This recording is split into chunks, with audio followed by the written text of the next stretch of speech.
साथियों, आप सभी का इस प्लेटफॉर्म पर स्वागत है। यहाँ पर हम लोग आगामी यूपी पीसीएस 2023 के लिए टेस्ट सीरीज देख रहे हैं और आज के दिन जो हम लोग टेस्ट सीरीज देखेंगे ये ध्येय आईएएस कोचिंग संस्था के द्वारा जो टेस्ट सीरीज कराई गई है उसी में से एक टेस्ट को, और ये टेस्ट नंबर जो ध्येय आईएएस की जो टेस्ट सीरीज है उसका टेस्ट नंबर 18 है। यहाँ पे 15 लिखा हुआ है परंतु ये टेस्ट नंबर 18 है ध्येय आईएएस कोचिंग संस्था का, जिसमें आपका आर्थिक सर्वेक्षण, केंद्रीय बजट 2023 और उत्तर प्रदेश का बजट 2023 से संबंधित महत्वपूर्ण प्रश्नों को संकलित किया गया। मतलब 150 प्रश्न आपके इन्हीं चीज़ों से पे आधारित हैं। तो ये आपके करंट अफेयर के दृष्टिकोण से काफ़ी महत्वपूर्ण है। तो इसको हम लोग 2 वीडियो में कवर करेंगे। पहले वीडियो में 75 क्वेश्चन को और शेष बचे हुए 75 क्वेश्चन को नेक्स्ट वीडियो में कवर करेंगे। तो चलिए प्रारंभ करते हैं। पहला प्रश्न है कि आर्थिक सर्वेक्षण 2022-23 के अनुसार वित्तीय वर्ष 2023-24 में अर्थव्यवस्था के विकास की दर क्या होगी। तो ये 6% से लेकर 6.8% के मध्य रहने का अनुमान जो है वो व्यक्त किया गया है। आगे चलते हैं। भारत में पहला आर्थिक सर्वेक्षण कब प्रस्तुत किया गया था। तो ये आपका 1950-51 में इसको प्रस्तुत किया गया था। देखिए, आर्थिक सर्वेक्षण एक वार्षिक दस्तावेज है। इसे वित्त मंत्रालय द्वारा जारी किया जाता है। वित्त मंत्रालय जो आर्थिक विभाग है उसके द्वारा इसको जारी किया जाता है। भारत में पहला आर्थिक सर्वेक्षण वर्ष 1950-51 में प्रस्तुत किया गया था और वर्ष 1964 तक इसे केंद्रीय बजट के साथ पेश किया जाता था। इसके बाद इसे बजट से अलग कर दिया गया, मतलब एक दिन पहले इसको प्रस्तुत किया जाता है। आगे बात करते हैं आर्थिक सर्वेक्षण के संबंध में निम्नलिखित कथनों में से कौन सा या से असत्य कथन है। तो असत्य कथन हमें बताने हैं। तो इसमें देखिए, पहला, इसे वित्त मंत्रालय के आर्थिक मामलों के विभाग द्वारा तैयार किया जाता है। सही है। इसे प्रायः संसद में बजट पेश किए जाने से एक दिन पूर्व प्रस्तुत किया जाता है। ये भी सही। 2 के दोनों कथन यहाँ पर सही है। D option.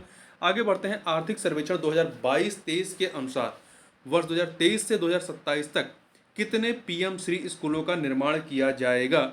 तो कुल 14,500 से अधिक पीएम श्री स्कूलों का निर्माण किया जाएगा। तो ये चीज़ आपको ध्यान रखना है। आगे चलते हैं। क्वेश्चन नंबर 5 देखते हैं। आर्थिक सर्वेक्षण 2022-23 के अनुसार राजकोषीय घाटे का सकल घरेलू उत्पाद अर्थात जीडीपी का कितना प्रतिशत रहने का अनुमान व्यक्त किया गया है या अनुमान लगाया गया कि आपकी जो राजकोषीय घाटा है अर्थात जो फिस्कल डेफिसिट है वो कितनी रहेगी जीडीपी की। तो ये 6.4% रहने का अनुमान लगाया गया है। आगे बढ़ते हैं। आर्थिक सर्वेक्षण 2022-23 के अनुसार दिसंबर 2022 तक भारत का विदेशी मुद्रा भंडार कितना था।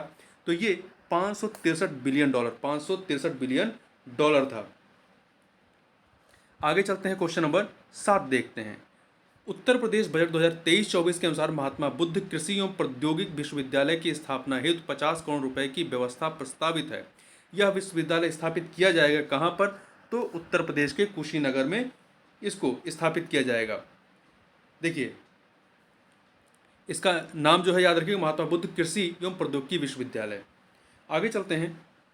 उत्तर प्रदेश सौर ऊर्जा नीति 2022 के अनुसार कितने वर्षों में 22,000 मेगावाट विद्युत उत्पादन क्षमता का लक्ष्य रखा गया है। तो 5 वर्षों में, आगामी 5 वर्षों में रखा गया है। अगला है उत्तर प्रदेश बजट 2023-24 में उत्तर प्रदेश खाद्य प्रसंस्करण उद्योग नीति 2022 के क्रियान्वयन हेतु कितने करोड़ रुपए की व्यवस्था की गई है। तो 100 करोड़ रुपए की व्यवस्था की गई है। अगला है उत्तर प्रदेश बजट 2023-24 के अनुसार निम्नलिखित में से किस एक स्थान पर centre of excellence for Honey की स्थापना के लिए 10 करोड़ रुपए की व्यवस्था प्रस्तावित है। तो सहारनपुर में। कहाँ पर। सहारनपुर में।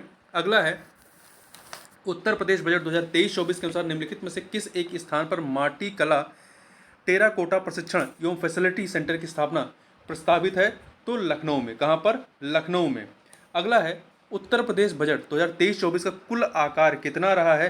तो ये 6,90,242.43 करोड़ रुपए। तो यह आंकड़ा जरूर याद रखिए कि 6,90,243.43 करोड़ रुपए रहा है।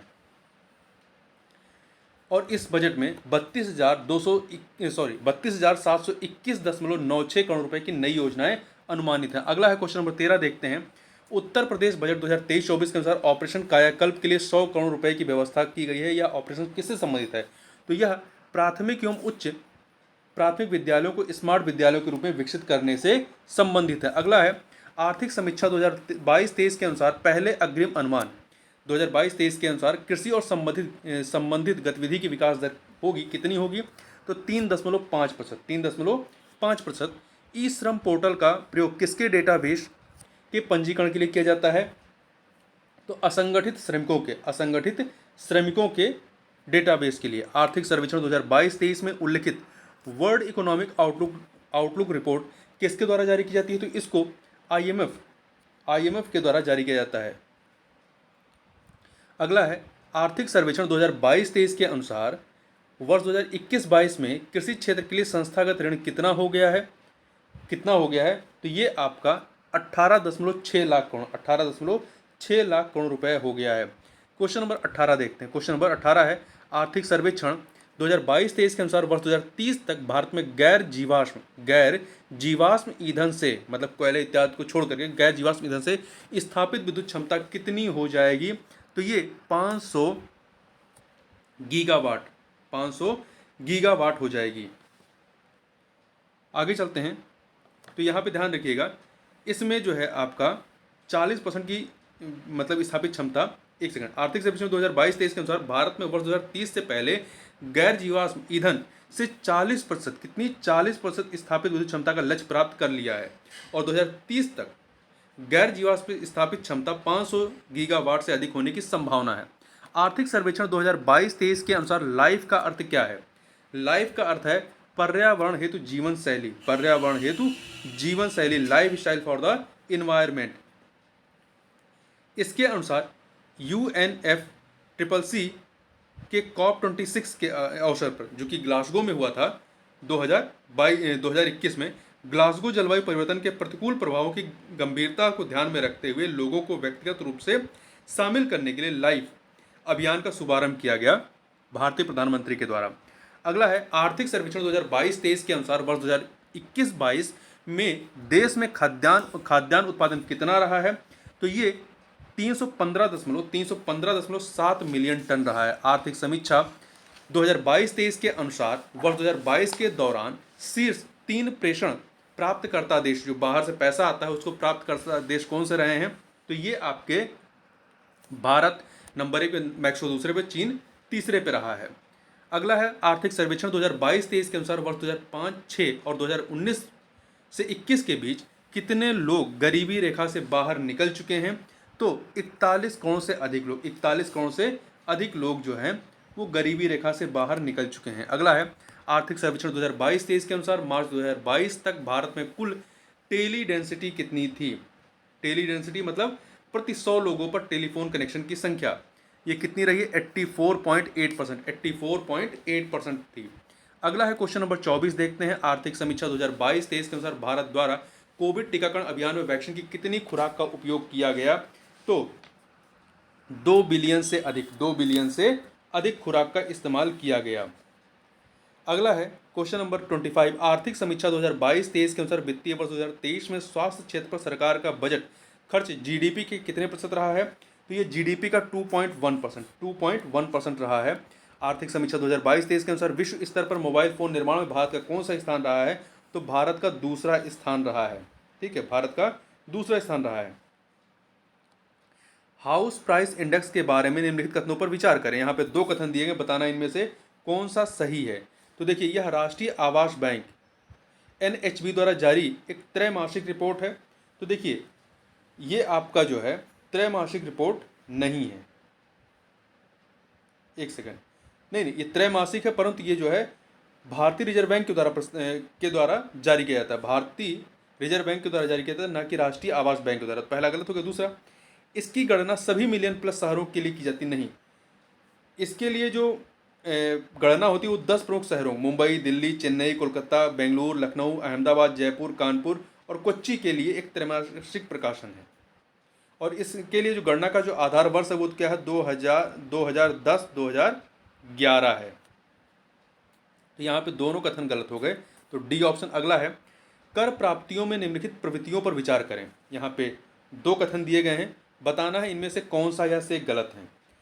पहला, 2022-23 में सकल कर प्राप्तियों में पिछले वर्ष की तुलना में काफ़ी वृद्धि हुई है। नहीं, सकल कर प्राप्तियों संशोधित अनुमान में पिछले वर्ष की तुलना में 2022-23 में थोड़ी गिरावट आई है। तो पहला कथन आपका गलत हो गया। दूसरा, बजट 2023-24 में प्रत्यक्ष कर संग्रह अप्रत्यक्ष कर संग्रह से अधिक अनुमानित है। प्रत्यक्ष कर जो है वो अप्रत्यक्ष कर से अधिक अनुमानित है, ये सही है आपका। तो पहला वाला गलत हो गया, ए ऑप्शन। क्वेश्चन नंबर 29 देखते हैं, 29। देखिए, पूंजीगत व्यय गत व्यय के बारे में निम्नलिखित कथनों पर विचार कीजिए। यहाँ पे 2 कथन दिए गए हैं, बताना है इनमें से कौन सा या से सही है। तो पहला, केंद्र का कैपेक्स पिछले 5 वर्षों में लगातार बढ़ा है। केंद्र का कैपेक्स जीडीपी के 1.7% के दीर्घकालिक औसत से वित्त वर्ष 2022 में जीडीपी के 2.5% तक लगातार बढ़ा। तो पहला कथन सही हो गया। दूसरा, पूंजीगत संपत्ति के निर्माण के लिए राज्यों को दी जाने वाली अनुदान सहायता हालांकि पिछले वर्ष की तुलना में 2022-23 में घट गई है। नहीं, ये 2022-23 की तुलना में क्या हो गई है, 2021-22 में ये 2.4 थी और ये बढ़ करके 3.3 हो गई है, तो बढ़ गई है ना। तो पहला सही, दूसरा गलत, ए ऑप्शन। अगला है, capital to risk weighted asset ratio CRAR के बारे में निम्नलिखित कथनों पर विचार कीजिए। यहाँ पे 3 कथन दिए गए हैं, बताना इनमें से कौन सा सही है। RBI ने अनुसूचित वाणिज्यिक बैंकों के लिए 12% का CRAR अनिवार्य किया है। तो देखिए, इसमें आपका 12% का नहीं है, ये 8% का, बेसल नॉर्म 3 में 8% का किया गया है। तो यहाँ पे पहला गलत हो गया। दूसरा, फाइनेंशियल ईयर 2022 के लिए CRAR स्वस्थ बना हुआ है, ये आपका कथन सही है, ये 16% पर मजबूत बना हुआ है। आगे चलते हैं। तीसरा जो है, यह न केवल क्रेडिट जोखिम बल्कि बाजार और परिचालन जोखिमों के लिए भी खाता है। सही है। देखिए, capital to risk weighted asset ratio CRAR bank की पूंजी का उसके जोखिमों से अनुपात है। CRAR की गणना बैंक की पूंजी को क्रेडिट जोखिम, परिचालन जोखिम और बाजार जोखिम के लिए कुल जोखिम भारित संपत्ति से विभाजित करके की जाती है। तो यहाँ पे पहला गलत है, दूसरा तीसरा सही है, बी ऑप्शन। PM श्री योजना के बारे में निम्नलिखित कथनों पर विचार कीजिए। 2 कथन दिए गए हैं, बताना है कौन सा से या गलत है, कौन सा या से गलत है। पहला, यह फाइनेंशियल ईयर 2023 से फाइनेंशियल 2027 के बीच देश भर में 14,500 से अधिक स्कूलों के उन्नयन और विकास के लिए केंद्रीय क्षेत्र की योजना है। तो देखिए, नहीं, जो PM श्री योजना, इसका पूरा नाम है PM school for rising India, वित्तीय वर्ष 2022 से वित्तीय वर्ष 2027 के बीच, यहाँ 2023 नहीं है, 2022 से 2027 के बीच 14,500 से अधिक स्कूलों के उन्नयन और विकास के लिए केंद्र प्रायोजित योजना है। तो इसलिए पहला गलत हो गया। दूसरा, यह राष्ट्रीय शिक्षा नीति 2020 के तहत निर्धारित शिक्षा शास्त्र के अनुसार नए स्कूलों की स्थापना करेगा। इसका उद्देश्य राष्ट्रीय शिक्षा नीति 2020 के तहत निर्धारित शिक्षा शास्त्र के अनुसार मौजूदा चयनित स्कूलों को और मजबूत करना है। मौजूदा चयनित स्कूलों को मजबूत करना है, यह नए स्कूलों की स्थापना नहीं करेगा। तो पहला दूसरा दोनों गलत हैं। तो सी ऑप्शन अगला है। 32 नंबर क्वेश्चन, बजट 2023-24 में लॉन्च किया गया आत्मनिर्भर स्वच्छ संयंत्र कार्यक्रम निम्नलिखित में से किससे संबंधित है। तो ये आपका बागवानी फसलों से संबंधित है। आत्मनिर्भर स्वच्छ संयंत्र कार्यक्रम ये बागवानी फसलों से संबंधित है। अगला है 33 नंबर क्वेश्चन, देखते हैं 33 नंबर क्वेश्चन। अगला है, शहरी बुनियादी ढांचा विकास कोष, शहरी बुनियादी ढांचा विकास कोष UIDF के बारे में निम्नलिखित कथनों पर विचार करना है। तो यहाँ पर देखिए, 2 कथन दिए गए हैं। पहला, बताना इनमें कौन सही है। पहला, इसका उपयोग सार्वजनिक एजेंसियों द्वारा Tier 2 और Tier 3 शहरों में शहरी बुनियादी ढांचा तैयार करने के लिए किया जाएगा, ये कथन आपका सही है। दूसरा, इसका प्रबंधन national bank for financing infrastructure and development NBIFD द्वारा किया जाएगा। नहीं, इस कोष का प्रबंधन राष्ट्रीय आवास बैंक NHB द्वारा किया जाएगा। तो यहाँ पर पहला सही, दूसरा गलत है, तो यहाँ पर ए ऑप्शन हो जाएगा। आगे बढ़ते हैं क्वेश्चन नंबर 34। बजट 2023-24 में प्रावधान के अनुसार यूनिटी मॉल किसके प्रचार और बिक्री से जुड़ा है। यूनिटी मॉल जो है ODOP, one district one product, GI उत्पाद और हस्तशिल्प से संबंधित है। अगला है, बाजरे की खेती के संबंध में निम्नलिखित कथनों पर विचार करें। यहाँ पर 3 कथन दिए गए हैं, बताना है कौन सा या से सही है। बाजरा को अंकुरण के लिए 30 से 40 डिग्री सेल्सियस से लेकर गर्म तापमान की आवश्यकता होती है। नहीं, कितनी होती है, 20 से 30 डिग्री सेल्सियस। अधिकांश बाजरा का मौसम कम होता है और उन क्षेत्रों में अच्छी तरह से उगाया जा सकता है जहां अन्य फसलें नहीं उग पाती हैं। तो यहाँ पर आपका जो 30-40 है ये 20 से 30 डिग्री है। तो पहला गलत हो गया। दूसरा, कर्नाटक भारत में रागी का अग्रणी उत्पादक है। ये कर्नाटक रागी का सबसे बड़ा उत्पादक है, सही है। और इसके बाद तमिलनाडु का स्थान है। रागी के उत्पादन के लिए महत्वपूर्ण अन्य राज्य हिमाचल प्रदेश, उत्तरांचल, सिक्किम, झारखंड और अरुणाचल प्रदेश हैं। तो पहला गलत है, दूसरा सही है। तीसरा, भारत दुनिया में बाजरा का सबसे बड़ा उत्पादक और साथ ही सबसे बड़ा निर्यातक है। तो ये आपका सही नहीं है। क्यों? देखिए, बजट 2023-24 में भारत को श्री अन्न, मतलब ये जो बाजरा है, मोटे अनाज है, इनको श्री अन्न कहा गया है, के लिए एक वैश्विक केंद्र बनाने का प्रावधान किया गया। भारत दुनिया में मोटे अनाजों का सबसे बड़ा उत्पादक है और दूसरा सबसे बड़ा निर्यातक। उत्पादक तो सबसे बड़ा, परंतु निर्यातक दूसरे नंबर का है। तो यहाँ पर पहला और तीसरा गलत है, दूसरा सही है, बी ऑप्शन हो जाएगा। अगला है, बजट 2023-24 में पीएम प्रणाम की परिकल्पना निम्नलिखित में से किससे संबंधित है? तो इसकी परिकल्पना जो है वैकल्पिक उर्वरकों और रासायनिक उर्वरकों के संतुलित उपयोग को बढ़ावा देने से संबंधित है। आगे बढ़ते हैं, क्वेश्चन नंबर 37 देखते हैं। 37 नंबर, कृषि के लिए डिजिटल पब्लिक इंफ्रास्ट्रक्चर द्वारा निम्न में से कौन सी सूचना सेवाएं प्रदान की जाती हैं? कृषि के लिए डिजिटल पब्लिक इंफ्रास्ट्रक्चर द्वारा, तो देखिए, इससे फसल योजना और अनुमान, मार्केट इंटेलिजेंस, कृषि आदानों तक पहुंच, क्रेडिट संवितरण और आपका बीमा, भंडारण की सुविधा इसके द्वारा नहीं दी जाती है। भंडारण की सुविधा इसके द्वारा नहीं आती है। तो यहाँ पर सी ऑप्शन 1, 2, 3, 4, 6। अगला है, सिकल सेल एनीमिया पर निम्न कथनों पर विचार कीजिए। दो कथन यहाँ पर दिए गए हैं, बताना है इनमें से कौन सा या से सही है। पहला, यह एक आनुवांशिक विकार है जिसमें लाल रक्त कोशिकाएं शिकल या चंद्रमा के आकार की हो जाती हैं और असामान्य हीमोग्लोबिन कारण समय से पहले मर जाती हैं। तो पहला वाला सही है। दूसरा, भारत ने 2045 तक इसे खत्म करने के लिए एक मिशन शुरू किया। 2045 में 2047 तक खत्म करने के लिए। पहला सही, दूसरा गलत। उन्मुक्त परियोजना निम्नलिखित में से किससे संबंधित है? तो उन्मुक्त परियोजना आदिवासी क्षेत्रों में सिकल सेल रोग का उन्मूलन करने से संबंधित है। देखिए, 19 जून को विश्व सिकल रोग SCD, world sickle cell disease दिवस मनाने के लिए जनजातीय मामलों के मंत्रालय ने झारखंड और छत्तीसगढ़ के आदिवासी जिलों में सिकल सेल रोग की स्क्रीनिंग और समय पर प्रबंधन को मजबूत करने के लिए उन्मुक्त परियोजना के तहत मोबाइल वैन को हरी झंडी दिखाई है। संयुक्त राष्ट्र महासभा ने 22 दिसंबर 2008 को SCD अर्थात सिकल सेल रोग को एक सार्वजनिक स्वास्थ्य समस्या के रूप में मान्यता देने के लिए संकल्प अपनाया था। अगला है, अपर भद्रा परियोजना के पर निम्नलिखित कथनों पर विचार कीजिए। 3 कथन दिए गए हैं, बताना है इनमें से कौन सा गलत है। तो देखिए, यह कर्नाटक के मध्य क्षेत्र में कृष्णा नदी पर एक लिफ्ट सिंचाई परियोजना है। ये कर्नाटक के मध्य क्षेत्र में, तो इसमें हमें गलत बताना है, कौन सा गलत है। एक सेकेंड। तो यहाँ देखिए, जो पहला कथन है कि यह कर्नाटक के मध्य क्षेत्र में, तो कर्नाटक के मध्य क्षेत्र में तो है, परंतु कृष्णा नदी पर नहीं है, ये तुंगा नदी पर है। ठीक है, इसमें तुंगा नदी से ये जो है जल जो है मौजूदा भद्रा जलाशय में पानी उठा के डाला जाएगा। तो यहाँ पहला कथन गलत हो गया। दूसरा, इसे 2022 में राष्ट्रीय परियोजना का दर्जा प्रदान किया गया, सही है। राष्ट्रीय परियोजना योजना के तहत केंद्रीय सहायता केवल सिंचाई और पेयजल संबंधित परियोजनाओं के शेष कार्य घटक पर दी जाती है। ये दोनों कथन आपके सही हैं। तो गलत कौन सा है? पहला, ए ऑप्शन। अगला है, क्वेश्चन नंबर 41 देखते हैं। एकलव्य मॉडल आवासीय विद्यालयों इमर्स पर निम्नलिखित कथनों पर विचार कीजिए। यहाँ पे 3 कथन दिए गए हैं, 3, और बताना है कौन सा सही है। पहला, दूरस्थ क्षेत्रों में आदिवासी छात्रों को गुणवत्तापूर्ण शिक्षा प्रदान करने के लिए वर्ष 2002-3 में इनकी स्थापना की गई थी। नहीं, इनकी स्थापना जो है आपका 1997-98 में की गई थी।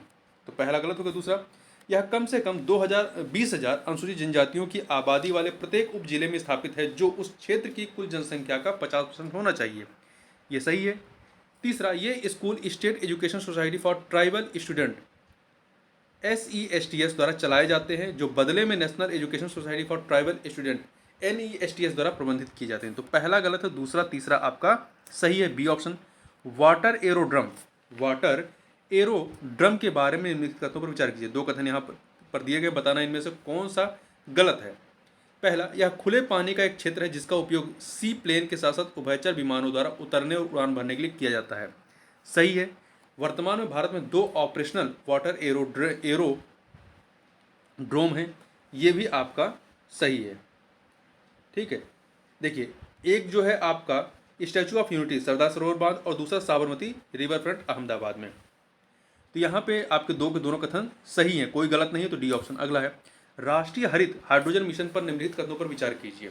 यहाँ पर आपके 2 कथन दिए गए हैं। पहला है इसका उद्देश्य 2030 तक प्रति वर्ष 5 MMT मिलियन मीट्रिक टन की हरित हाइड्रोजन उत्पादन क्षमता विकसित करना है, इसका उद्देश्य। तो ये कथन सही है 2030 तक। दूसरा, पर्यावरण वन और जलवायु परिवर्तन मंत्रालय इसके कार्यान्वयन के लिए नोडल मंत्रालय है। तो देखिए नवीन और नवीकरणीय ऊर्जा मंत्रालय के कार्यान्वयन के लिए नोडल मंत्रालय, ना कि पर्यावरण वन और जलवायु परिवर्तन मंत्रालय। तो पहला सही, दूसरा गलत है, तो ए ऑप्शन यहाँ पर आपका सही हो जाएगा। आगे चलते हैं, क्वेश्चन नंबर 44 देखते हैं। 44 देखते हैं, साइट योजना निम्नलिखित में से किससे संबंधित है? तो साइट योजना जो है ग्रीन हाइड्रोजन के उत्पादन से संबंधित है। हरित हाइड्रोजन संक्रमण कार्यक्रम के लिए रणनीतिक हस्तक्षेप। साइट राष्ट्रीय हरित हाइड्रोजन मिशन की एक उप योजना है। यह इलेक्ट्रोलाइजर के घरेलू निर्माण को निधि देगा और हरित हाइड्रोजन का उत्पादन करेगा। क्वेश्चन नंबर 45 देखते हैं, निम्नलिखित मानदंडों पर विचार कीजिए। 6 मानदंड दिए गए हैं, 6 मानदंड दिए गए हैं और बताना है एक्सप्रेशनल ब्लॉक्स प्रोग्राम के तहत निम्नलिखित में से कौन से प्रदर्शन संकेतक हैं, कौन से प्रदर्शन संकेतक हैं। तो इसमें देखिए स्वास्थ्य और पोषण, कृषि, वित्तीय समावेशन, बुनियादी ढांचा और कौशल विकास। बिजली नहीं है, इसमें बिजली नहीं है, तो यहाँ पर आपका ए ऑप्शन सही हो जाएगा। आगे बढ़ते हैं, जवाबदेही और पारदर्शिता बढ़ाने के लिए बजट 2023-24 में निम्नलिखित पहलों पर विचार कीजिए। निम्नलिखित पहलों पर, तो यहाँ पर 2 कथन दिए गए हैं और बताना है कौन सा सही है। पहला, विवाद से विश्वास। प्रथम, सरकार एवं सरकारी उपक्रमों के संविदात्मक विवादों के आसान समाधान के लिए है। तो यहाँ पर देखिए पहला कथन गलत है। बजट 2023-24 में सरकार ने विश्वास आधारित शासन को आगे बढ़ाने के लिए 42 केंद्रीय अधिनियमों में संशोधन के लिए जन विश्वास विधेयक पेश किया है। विवाद से विश्वास प्रथम जो है ये MSME के लिए कम कड़े अनुबंध निष्पादन के लिए है। जो दूसरा है विवाद से विश्वास, ये जो है जो दूसरा वाला है विवाद से विश्वास द्वितीय, इस सरकार के अनुबंध संबंधी विवादों के आसान निपटान के लिए है और सरकार और उपक्रम के। तो यहाँ देखिए ये पहले के लिए है, ये दूसरे के लिए, ये अपोजिट है, इसलिए 2 के दोनों यहाँ पर गलत हैं, तो डी ऑप्शन। अगला है क्वेश्चन नंबर 47 देखते हैं, मासिक आय योजना के बारे में निम्नलिखित कथनों पर विचार करें। तो यहाँ पर 4 चीज़ें दी गई हैं, बताना है कौन सा सही है। तो देखिए यह एक डाक जमा लघु बचत योजना सही है। इसमें 10 साल से ज़्यादा उम्र का कोई भी व्यक्ति निवेश कर सकता है, ये भी सही है। NRI को भी इसमें निवेश करने की अनुमति है, नहीं, NRI को इसमें निवेश की अनुमति नहीं दी गई है। समान परिपक्वता वाले बेंचमार्क सरकारी बॉन्ड में उतार चढ़ाव के अनुरूप तिमाही आधार पर ब्याज दरें निर्धारित की जाती हैं, ये भी सही है। तो यहाँ पे केवल कथन तीसरा वाला जो है वो सही नहीं है, NRI वाला सही नहीं है। आगे चलते हैं, question number 48, PM Awas Yojana के बारे में निम्नलिखित कथनों पर विचार कीजिए। 2 कथन दिए गए, नीचे दिए गए कोड का प्रयोग कर सही उत्तर हमें चुनना है। तो देखिए यह केवल आर्थिक रूप से कमजोर वर्ग, EWS और निम्न आय वर्ग के परिवारों को किफायती घर उपलब्ध कराता है, नहीं। देखिए प्रधानमंत्री आवास योजना एक सरकारी पहल, इसका उद्देश्य 31 मार्च 2022 तक 2 करोड़ अर्थात 20 मिलियन घर बनाने का लक्ष्य को ध्यान में रखते हुए शहरी गरीबों को किफायती घर उपलब्ध कराना है। योजना के 2 मूल घटक हैं, प्रधानमंत्री शहरी गरीबों के लिए आवास योजना शहरी और ग्रामीण गरीबों के लिए प्रधानमंत्री आवास योजना ग्रामीण है। ठीक है, यहाँ पर जो पहला कथन है वो सही नहीं है। लाभान्वित के लिए क्या होना चाहिए? आर्थिक कमजोर वर्ग भी हो सकता है, निम्न आय वर्ग वाला हो सकता है, मध्यम आय वर्ग का हो सकता है, मध्यम आय वर्ग का भी व्यक्ति इसमें हो सकता है। तो यहाँ पर पहला वाला जो कथन है आपका वो सही नहीं है। दूसरा, हालांकि पहले लॉन्च की गई पीएम आवास योजना शहरी पीएम आवास योजना ग्रामीण से काफ़ी पीछे है। ये कथन आपका सही, ये कथन जो है आपका सही है। नवीनतम आंकड़ों के अनुसार प्रधानमंत्री आवास योजना ग्रामीण की पूर्णता दर जो है वो 67.72% है, जबकि प्रधानमंत्री आवास योजना शहरी योजना जो एक साल पहले शुरू की गई थी ग्रामीण वाले से, वो 50% इसकी पूर्णता दर है, मतलब पीछे है। तो पहला गलत है, दूसरा सही है, बी ऑप्शन। क्वेश्चन नंबर 49 देखते हैं। बजट 2023-24 में घोषित महिला सम्मान बचत प्रमाण पत्र योजना के बारे में निम्नलिखित कथनों पर विचार करें। यहाँ पे 3 कथन दिए गए हैं, बताना है इनमें से कौन सा सही है। तो यह एक निश्चित ब्याज दर वाली लघु बचत योजना है, सही है। यह महिलाओं या लड़कियों के नाम पर 5 लाख तक की जमा सुविधा की पेशकश करेगा, नहीं। यह महिलाओं के नाम पर 2 लाख रुपए तक की जमा सुविधा प्रदान करेगा, 5 लाख नहीं 2 लाख। तो दूसरा गलत है। तीसरा, इसमें केवल 2 साल की अवधि के लिए उपलब्ध कराया जाएगा, इसे केवल 2 साल की अवधि के लिए उपलब्ध कराया जाएगा, ये भी सही है। 7.5% की निश्चित दर, ब्याज दर पर। तो यहाँ पे पहला तीसरा सही, दूसरा गलत है, सी ऑप्शन। क्वेश्चन नंबर 50 देखते हैं। कंप्रेस्ड बायोगैस सीबीजी के संबंध में निम्नलिखित कथनों पर विचार कीजिए। यहाँ पर 3 कथन दिए गए हैं, बताना है कौन सा सही है। सीएनजी की तुलना में इसका कैलोरी मान अधिक होता है। देखिए, इसका सीएनजी मान जो है कम होता है,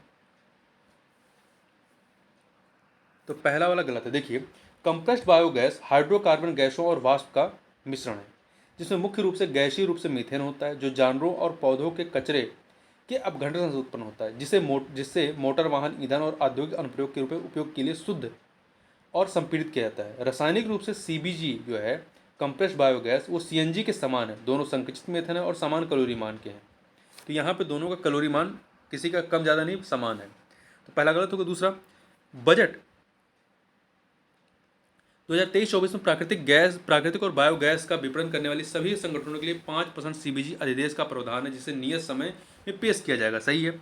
एशिया का सबसे बड़ा सीबीजी प्लांट मध्य प्रदेश में है, ये कथन आपका सही नहीं है। एशिया के सबसे बड़े सीबीजी प्लांट का उदाहरण पंजाब के संगरूर के लहरागागा में किया गया, तो पहला गलत है, तीसरा गलत है, दूसरा केवल सही है, बी ऑप्शन। अगला है, जनजातीय कार्य मंत्रालयों के संबंध में निम्नलिखित कथनों पर विचार कीजिए। 2 कथन दिए गए हैं, बताना है कौन सा गलत है। मंत्रालय के निर्माण से पहले जनजातीय मामलों को सामाजिक न्याय और अधिकारिता मंत्रालय द्वारा नियंत्रित किया जाता था। देखिए, जनजातीय मामलों के मंत्रालय की स्थापना 1999 में सामाजिक न्याय और अधिकारिता मंत्रालय के विभाजन के बाद अनुसूचित जनजातियों के एकीकृत सामाजिक आर्थिक विकास की दिशा में अधिक केंद्रित दृष्टिकोण प्रदान करने के उद्देश्य की गई थी। तो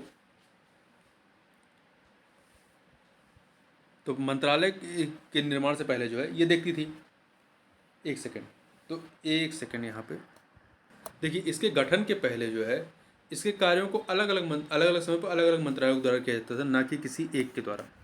पहला गलत होगा। दूसरा, पीएमजी बैन योजना 2019 में जनजातीय मामलों के मंत्रालय द्वारा शुरू की गई एक योजना है। पीएमजी बैन अर्थात जैव ईंधन वातावरण अनुकूल फसल आवास निवारण योजना इसका नाम है।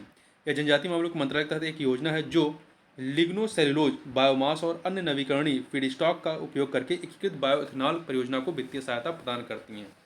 तो पहला वाला गलत है, दूसरा सही है, तो आपका कौन सा गलत है? तो ए ऑप्शन। केंद्रीय बजट 2023-24 में पूंजी निवेश परिव्यय को बढ़ा करके कितना कर दिया गया है? इसे 10 लाख करोड़ रुपए 33% की वृद्धि के साथ 10 करोड़ रुपए कर दिया गया, 10 लाख करोड़। केंद्रीय बजट 2023-24 के अनुसार युवा उद्यमियों द्वारा कृषि स्टार्टअप को प्रोत्साहित करने के लिए किस कोष की स्थापना की जाएगी? तो कृषि त्वरक कोष की स्थापना की जाएगी, एग्रीकल्चर एक्सीलरेटर फंड। अगला है क्वेश्चन नंबर 54 देखते हैं। केंद्रीय बजट 2023-24 के अनुसार कृषि ऋण लक्ष्य को बढ़ाकर कितना कर दिया गया है? तो इसे बढ़ाकर के 20 लाख करोड़ रुपए कर दिया गया है। कितना? 20 लाख करोड़ रुपए कर दिया गया है। केंद्रीय बजट 2023-24 के अनुसार कितने नए नर्सिंग कॉलेज खोले जाएंगे? तो 157। कितने? 157 नर्सिंग होम कॉलेज खोले जाएंगे। देखिए, केंद्रीय बजट 2023-24 के अनुसार वर्ष 2014 से स्थापित मौजूदा 157 चिकित्सा महाविद्यालयों के साथ ही 157 नए खोले जाएंगे। 157 पहले से हैं और 157 और खोले जाएंगे। केंद्रीय बजट 2023-24 के अनुसार निम्नलिखित कथनों में से कौन सा या शेष जो है सत्य हैं? तो यहाँ पे 2 कथन दिए गए हैं। पहला, महिला सम्मान बचत प्रमाण पत्र एक लघु बचत योजना को मार्च 2025 तक 2 साल के लिए उपलब्ध कराया जाएगा। ये कथन सही है आपका। दूसरा, वरिष्ठ नागरिक बचत योजना के लिए अधिकतम जमा सीमा 15 लाख रुपए से बढ़ाकर 30 लाख रुपए की जाएगी। ये भी सही है। दो के दोनों कथन यहाँ पर सही हैं, तो सी ऑप्शन आपका सही हो जाएगा। क्वेश्चन नंबर 57 देखते हैं। बजट अनुमान 2023-24 में राजकोषीय घाटा जीडीपी के कितने प्रतिशत रहने का अनुमान है? तो ये 5.9% रहने का अनुमान है। अगला है वित्तीय वर्ष 2023-24 के उत्तर प्रदेश की वित्त मंत्री के बजटीय भाषण के अनुसार उत्तर प्रदेश की वर्तमान जनसंख्या कितनी है? लगभग 24 करोड़ है। जबकि 2011 का जो गणना है उसके अनुसार प्रदेश की जनसंख्या कितनी है? 19,98,12,341 और उत्तर प्रदेश की कुल जनसंख्या का 16.5% है। अगला, निम्नलिखित कथनों पर विचार कीजिए। दो कथन दिए गए हैं, बताना इसमें असत्य कथन कौन सा है। देश की जीडीपी में उत्तर प्रदेश का योगदान 10% से अधिक है। तो पहला कथन आपका गलत है, क्योंकि 8% है। कितना है? 8% है, तो पहला गलत होगा। दूसरा, वैश्विक मंदी के दौर में उत्तर प्रदेश की अर्थव्यवस्था की विकास दर उत्साहजनक रही है? नहीं, उत्साहजनक नहीं थी। वर्ष 2021-22 में प्रदेश के जीएसडीपी में 16.8% की वृद्धि हुई थी, जो देश की विकास दर से अधिक रही है।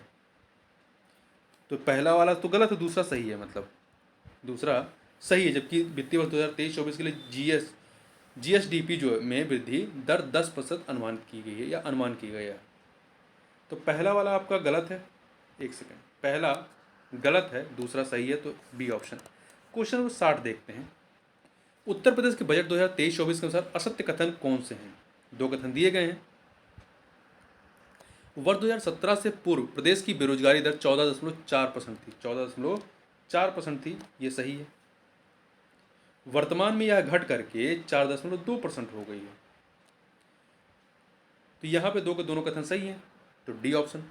अगला है, उत्तर प्रदेश की राजधानी लखनऊ में दिनांक 10 से 12 फरवरी 2023 के मध्य यूपी ग्लोबल इन्वेस्टर समिट का आयोजन किया गया। इसको सफल बनाने के लिए सरकार द्वारा देश के कितने शहरों में रोड शो का आयोजन किया गया? तो कुल 8 शहरों में। कितने शहरों में? 8 शहरों में किया गया। मुंबई, बेंगलुरु, हैदराबाद, चेन्नई, दिल्ली, कोलकाता, अहमदाबाद, चंडीगढ़। अगला है क्वेश्चन नंबर 62। वर्ष 2022-23 में भारत द्वारा G20 की अध्यक्षता के क्रम में पूरे भारत में 200 से अधिक बैठकों का आयोजन किया जाएगा, जिसमें उत्तर प्रदेश के शहरों में बैठकों का आयोजन किया जाएगा। कितने शहरों में कितनी बैठकों का आयोजन किया जाएगा? तो देखिए, 4 शहरों में 11 बैठकों का आयोजन किया जाएगा। 4 शहरों में 11 बैठकों का आयोजन किया जाएगा, तो डी ऑप्शन। 4 शहर कौन से होंगे? तो ये आपके 4 शहर जो हैं वो हैं लखनऊ, आगरा, वाराणसी, ग्रेटर नोएडा। ध्यान रखिएगा, Lucknow, Agra, Varanasi, greater Noida. Question number 63। भारतीय कदन अनुसंधान संस्थान कहाँ स्थित है? Indian institute of millets research. ठीक है, तो ये कहाँ पर स्थित है? तो ये आपका हैदराबाद, तेलंगाना के हैदराबाद में स्थित है। आगे चलते हैं। Question number 64। प्रधानमंत्री पीबीजीटी विकास मिशन निम्नलिखित में से किससे संबंधित है? तो विशेष रूप से कमजोर जनजातीय समूहों से संबंधित है यह योजना। पीबीटीजी पर्टिकुलरली वल्नरेबल ट्राइबल ग्रुप्स। केंद्रीय बजट 2023-24 के अनुसार इंजीनियरिंग संस्थानों में 5G सेवाओं को विकसित करने हेतु कितनी प्रयोगशालाएं स्थापित की जाएंगी? तो 100 प्रयोगशालाएं। कितनी? 100। आगे चलते हैं 66 नंबर। केंद्रीय बजट 2023-24 से संबंधित निम्नलिखित कथनों में से कौन सा या शेष सत्य है? यहाँ पे दो कथन दिए गए। पहला, प्रधानमंत्री आवास योजना के परिव्यय को 66% बढ़ा करके 79,000 करोड़ रुपए से अधिक किया गया है। ये कथन आपका सही है। दूसरा, रेलवे को 2.4 लाख करोड़ रुपए का पूंजी परिव्यय प्रदान किया गया। ये भी सही। दो के दोनों कथन सही है, सी ऑप्शन। केंद्रीय बजट 2023-24 के अनुसार भारत श्री की स्थापना का क्या उद्देश्य है? तो इसका उद्देश्य जो है प्राचीन शिलालेखों का डिजिटलीकरण करना है। भारत श्री का भारत साझा शिलालेख इसका फुल नाम है। आगे चलते हैं। केंद्रीय बजट 2023-24 के अनुसार राज्यों या संघ राज्य क्षेत्रों को वैकल्पिक उर्वरकों के प्रयोग को बढ़ावा देने के लिए किस योजना की शुरुआत की जाएगी? तो ये योजना पीएम प्रणाम होगी। कौन सी होगी? पीएम प्रणाम योजना। केंद्रीय बजट 2023-24 के अनुसार नई कर व्यवस्था में व्यक्तिगत आयकर की छूट सीमा बढ़ाकर कितनी कर दी गई है? तो ये बढ़ा करके 7 लाख रुपए कर दी गई है। केंद्रीय बजट 2023-24 के अनुसार सरकार ने अवसंरचना निवेश को प्रोत्साहित करने के लिए राज्य सरकारों को कितने वर्षों तक ब्याज मुक्त ऋण योजना को एक और वर्ष के लिए जारी रखने का निर्णय लिया है? कितने वर्षों तक ब्याज मुक्त? तो देखिए ये है आपका 50 वर्षों तक ब्याज मुक्त योजना। आगे चलते हैं, क्वेश्चन नंबर 71 देखते हैं। केंद्रीय बजट 2023-24 के में किसानों को प्राकृतिक कृषि अपनाने में सहयोग देने के लिए कितने बायो इनपुट संसाधन केंद्र या केंद्रों की स्थापना की जाएगी? तो ये की जाएगी 10,000। केंद्रीय बजट 2023-24 के अनुसार भारत सरकार को सर्वाधिक धन किस मद से प्राप्त होता है? तो ऋण और अन्य देयताएं से। ऋण और अन्य देयताएं से जो है कितना प्राप्त होता है? 34% प्राप्त होता है। इसके बाद जीएसटी और अन्य कर से 17%, आयकर इनकम टैक्स से जो है 15%, निगम कर से कॉर्पोरेट टैक्स से 15%। आगे चलते हैं, मतलब सबसे अधिक ऋण और अन्य देयताएं, फिर वस्तु एवं सेवा कर, फिर आपका आयकर, फिर निगम कर। निम्नलिखित कथनों पर विचार कीजिए। यहाँ पर 2 कथन दिए गए हैं, बताना है कौन सा असत्य है, गलत कौन सा है। Uttar Pradesh global investor summit में उत्तर प्रदेश को 33.5 करोड़ रुपए के निवेश पर हस्ताक्षर किए गए, सही है। दूसरा, उत्तर प्रदेश कौशल विकास नीति को लागू करने वाला देश का प्रथम राज्य बन गया है, उत्तर प्रदेश, सही है। कोई भी गलत नहीं है, तो डी ऑप्शन आपका सही हो जाएगा। यहाँ पे देखिए एक सेकंड, ये जो है 33.5 लाख करोड़ है, लाख करोड़ ना कि करोड़ केवल, ठीक है। तो यहाँ पे लाख छूट गया है। नीचे 2 कथन दिए गए, कथन कारण वाला प्रश्न है, कथन कारण का प्रश्न है। अब अभिकथन है कि इस वर्ष भारत में आयोजित होने वाला G20 सम्मेलन उत्तर प्रदेश की अर्थव्यवस्था और जनता के लिए लाभकारी होगा, सही है। कारण G20 सम्मेलनों की बैठकों की मेजबानी उत्तर प्रदेश की बुनियादी ढांचे, सांस्कृतिक विरासत तथा विकास के स्तर और संभावनाओं को दुनिया के सामने प्रदर्शित करने वाला होगा। तो कथन कारण दोनों सही और व्याख्या भी हो रही थी, इसलिए ए ऑप्शन आपका सही हो जाएगा। क्वेश्चन नंबर 75 देखते हैं। यूपी ग्लोबल इन्वेस्टर समिट 2023 में उत्तर प्रदेश में विभिन्न क्षेत्रों को प्राप्त होने वाले हस्ताक्षरित निवेश प्रतिशत का सही अवरोही क्रम क्या है? अवरोही क्रम की बात कर रहे हैं, आरोही नहीं, अवरोही मतलब बड़े से छोटे की तरफ। तो सबसे अधिक नवीकरणीय ऊर्जा, फिर इसके बाद इलेक्ट्रॉनिक्स, फिर औद्योगिक पार्क और फिर शिक्षा और फिर लॉजिस्टिक है सबसे कम। तो यहाँ पे डी ऑप्शन जो है आपका सही हो जाएगा। देखिए इसमें नवीकरणीय ऊर्जा का 16% है, इलेक्ट्रॉनिक्स का जो है 12% है, औद्योगिक पार्क का 11% है, शिक्षा का 9% है, लॉजिस्टिक का 9% है। ये क्रम हो जाएगा आपका। तो इस प्रकार से इस वीडियो में बस इतना ही, मिलते हैं नेक्स्ट वीडियो में, तब तक के लिए बहुत बहुत धन्यवाद।